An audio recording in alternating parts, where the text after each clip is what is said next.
Welcome to our educational video on the 3 states of matter. In this video, we'll delve into the fascinating world of solids, liquids, and gases, exploring their particle arrangement, movement, and energy, as well as how they can transform from one state to another. Let's start with the solid state. In solids, particles are tightly packed together in an organized and fixed arrangement. Imagine them as soldiers standing shoulder to shoulder, unable to move freely.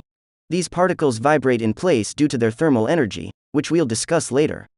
This vibrational motion keeps the solid's shape intact, making it rigid. Now, let's move on to liquids. In liquids, particles are still close together, but they are not as tightly bound as in solids. Think of them as people at a concert, able to move around but still in close proximity. Liquid particles have more freedom to slide past one another, allowing liquids to take the shape of their container. This is why liquids flow and are not rigid like solids. Finally, we arrive at gases. In the gas state, particles are widely spaced and have the most freedom of movement. Gas particles have high kinetic energy, meaning they move quickly and collide with each other and their container's walls.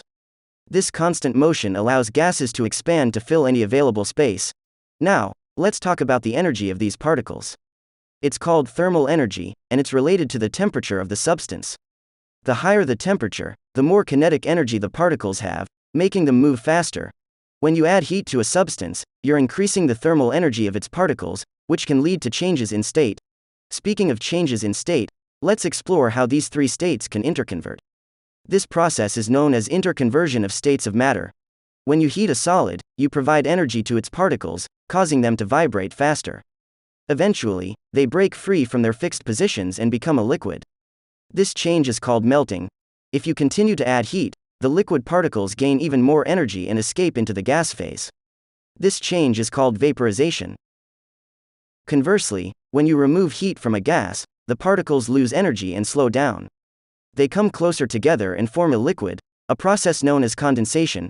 Finally, if you further decrease the temperature, the liquid particles lose more energy, eventually arranging themselves into a solid structure in a process called freezing. Deposition and sublimation are another 2-phase changes.